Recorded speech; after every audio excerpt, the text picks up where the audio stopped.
Selamat datang di Kalosa Gadget. Bersama saya Rico, kali ini kita akan mereview sebuah produk dengan sejujur-jujurnya dan kita tidak di-endorse oleh brand manapun. Jadi kemarin saya sudah cerita di konten TikTok bahwa saya keracunan sebuah laptop dari teman, yaitu Infinix X1 Pro yang menggunakan Intel Core i7. Dia dapat di harga sekitar 9 jutaan dan ini merupakan di sebelah kanan merupakan laptop harian saya, yaitu Huawei D14 yang punya harga di sekitar 12 juta. Dengan spesifikasi Ryzen 7 3700U, sebenarnya saya nggak butuh yang kenceng-kenceng banget, tapi yang saya rasa saya pakai sendiri itu nyaman.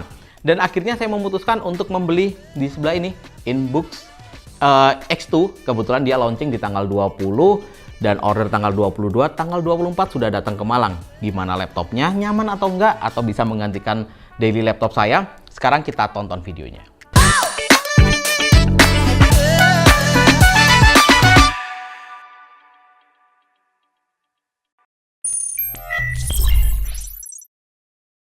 Untuk spesifikasinya dia menggunakan i3 generasi ke-10.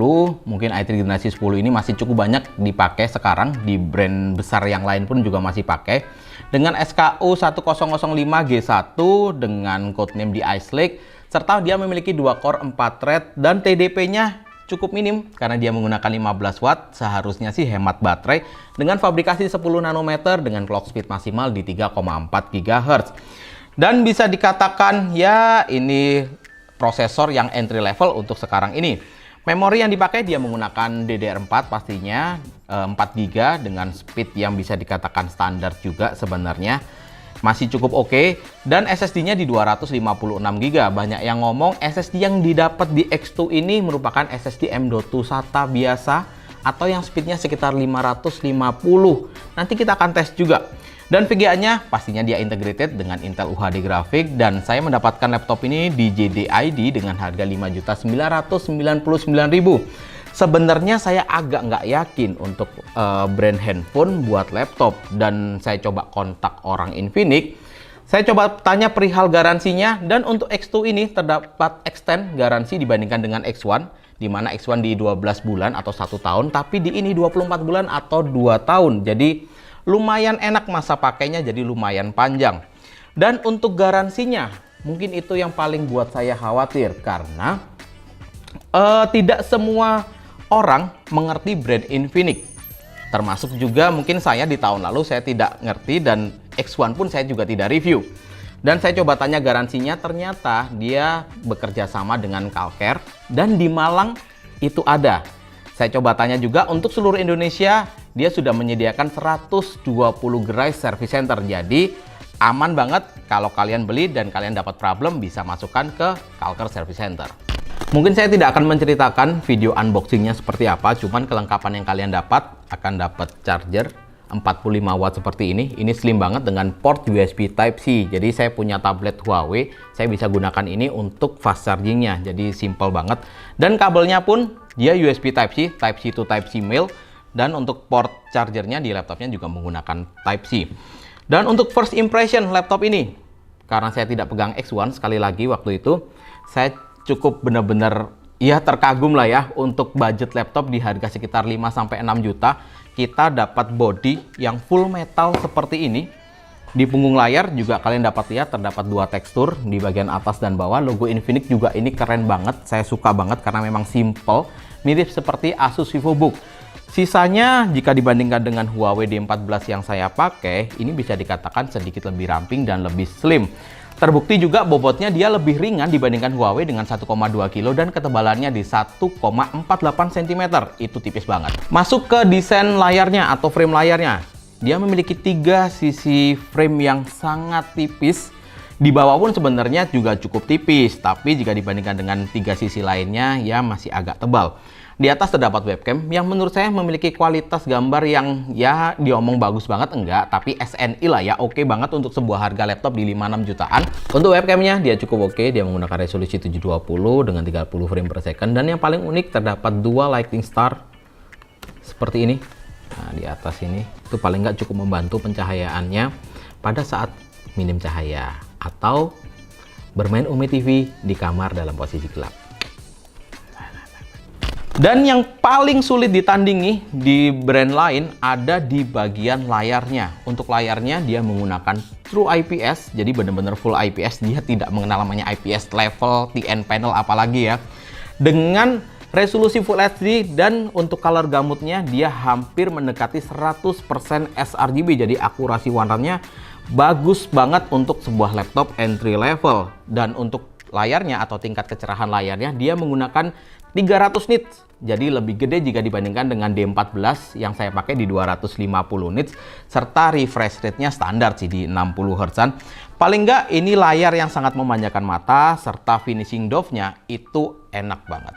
Satu hal juga yang saya suka dari laptop ini, bisa dikatakan portnya cukup merata, tidak terpusat di bagian kiri atau kanan, semuanya ada.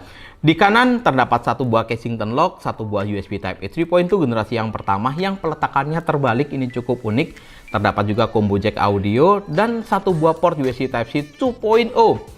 Agak aneh ya, ada USB Type-C tapi bertipe 2.0 dan terdapat micro SD reader. Di sebelah kiri terdapat HDMI, satu buah port USB Type-A 3.2 generasi yang pertama dan juga USB Type-C 3.2 generasi yang pertama yang bertindak sebagai DC-in juga. Dan untuk konektivitasnya sendiri dia menggunakan Wi-Fi 5 atau Wi-Fi AC dan Bluetooth 5, serta dia terdapat software dari DTS Audio untuk memaksimalkan kualitas suaranya yang menurut saya cukup oke untuk sebuah laptop tipis seperti ini. Jadi kesimpulan untuk fitur dari laptop ini adalah laptop ini cukup kokoh sebenarnya dengan bahan full metal dan terdapat fitur juga dual light star yang sangat membantu untuk pencahayaan pada saat kita Zoom meeting atau meeting secara online. Untuk keyboardnya sendiri, ini bisa dikatakan keyboard yang cukup enak, tapi memang effortless sih ya, beda seperti D14 yang saat kita klik, itu feel clicking-nya terasa banget. Tapi ini saat kita pencet benar-benar kita nggak butuh tenaga sama sekali. Tapi yang paling suka saya dari keyboardnya adalah key travelnya, dia sangat cetek. Jadi salah satu alasan saya pilih D14 adalah key travel yang cetek, sehingga saya saat mengetik dengan cepat itu enak banget. Dan satu hal yang unggul dari keyboardnya dibandingkan dengan Huawei D14 adalah tombol navigasi untuk home, page up, page down, dan N-nya dibuat satu baris di sebelah kanan. Itu juga sangat membantu. Sisanya laptop ini oke banget. Sekarang kita masuk ke performance. Untuk SSD-nya, rumor di luaran terbukti salah, dimana dia menyebutkan akan dapat speed di 550-an, tapi fakta yang kita dapatkan, kita mendapatkan speed read di 2526 megabit per second dan read-nya di 1196. Ini speed yang cukup kenceng alias dia menggunakan PCIe Gen 3. Untuk Adobe Premiere, video 4K durasi 1 menit, cut to cut tanpa efek serta single layer, kita mendapatkan waktu di 9 menit 4 detik. Cepet banget? Enggak, tapi paling enggak ini bisa untuk kalian buat editing video-video pendek. Untuk CPU-nya, kita menggunakan pengujian sintetis di R15 dan R20. Untuk R15 kita mendapatkan skor single core-nya di 134 dan multi core-nya di 388 CB. Kalian bisa lihat chart ini, setidaknya untuk laptop di entry level di harga sekitar 5-6 jutaan, ini skor yang sangat baik. Dia lebih unggul juga dibandingkan laptop brand-brand lain yang punya harga setara di 3150 Athlon atau bahkan Ryzen 3 3250. Ya, ini good deal banget sebenarnya untuk laptop segini. Untuk R20 single core performance kita dapat di 393 dan multi core-nya di 951. Sekali lagi ini skor yang oke. Pada pengujian CPU dan IGP-nya sekaligus di Firestrike kita dapat skor di 1111 poin, bukan skor yang tinggi karena memang laptop ini bukan laptop gaming atau tanpa dedicated GPU juga. Dengan suhu maksimal di 82 derajat Celcius, cukup dingin dan dia lolos uji stress test dengan hasil yang sangat-sangat memuaskan. Walaupun laptop ini bisa dikatakan laptop yang sangat tipis, tapi skornya di 99,4%, nyaris sempurna. Pada pengujian gamingnya, kalau kalian sudah penasaran, ini dia. Dan perlu teman-teman ketahui, karena memang laptop ini bukan laptop gaming, nggak ada gaming-gamingnya sama sekali. Untuk setting game kali ini kita menggunakan resolusi HD dan kita akan tes game yang pertama. Oh iya, untuk power Windows-nya kita buat high performance. Dan seperti biasa, untuk game yang pertama kita pasti menggunakan Dota 2. Dengan setting kita buat medium to low dan rata-rata kita mendapatkan di sekitar 35 hingga 42 frame per second. Masih playable sebenarnya, tapi coba kita turunkan ke low untuk dapat FPS lebih baik.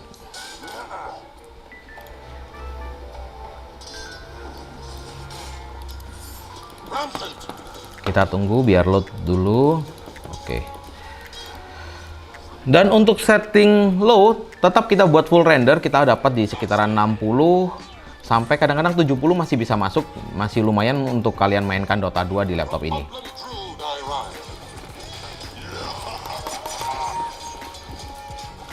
Untuk CSGO tidak berjalan seperti Dota 2 yang masih cukup label, kita dapat di sekitar 40 frame per second dan kadang-kadang drop juga bisa sampai 30 frame per second dengan setting medium.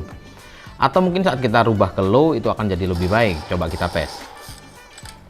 Dan saat kita ubah ke setting low, FPS-nya membaik bisa sampai sekitar 50 frame per second atau bahkan 60 frame per second.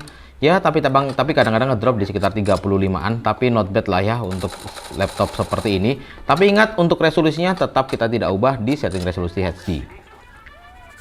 Dan untuk game yang terakhir, kita tidak akan coba banyak game ya, karena memang laptop ini terbatas ya.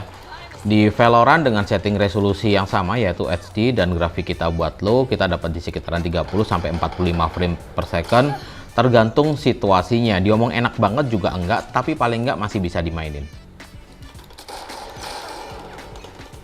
Untuk default settingnya, kalian akan mendapatkan error saat memainkan Valorant.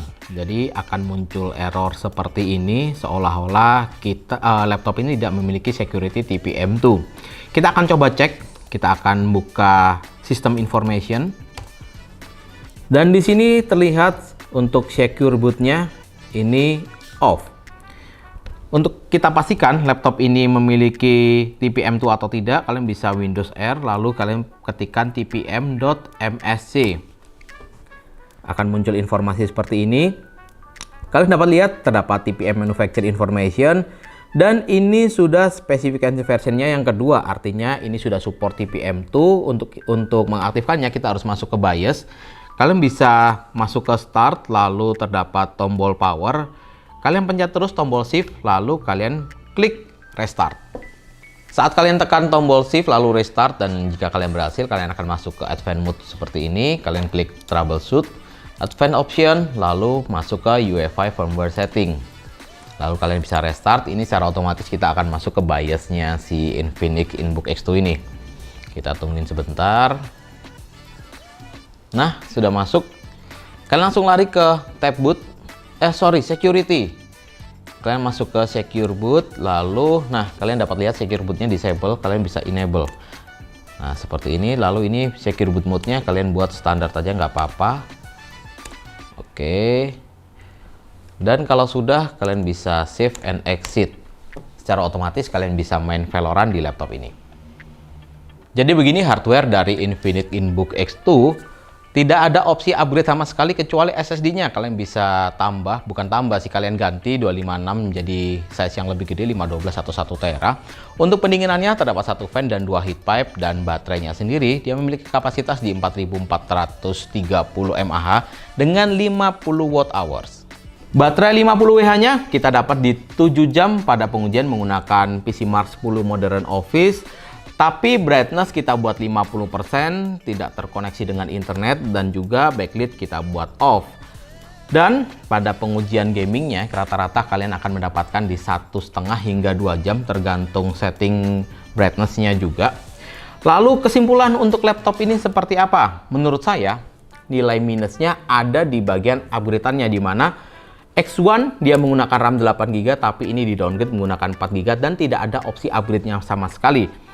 Sisanya laptop ini oke banget, mulai dari desain yang nggak malu-maluin dengan harga yang bisa dikatakan cukup murah atau entry level, dengan build quality yang di atas rata-rata dengan bahan full metal, layar yang mahal dengan harga laptop yang murah, bisa jadi bahan pertimbangan kalian lah untuk nonton film atau mungkin ya editing yang membutuhkan akurasi warna tipis-tipis, port yang cukup lengkap juga, dan daya tahan baterai yang cukup oke. Setidaknya saat kalian kerja tidak full 8 jam, laptop ini tanpa bawa charger pun bisa dikatakan cukup oke.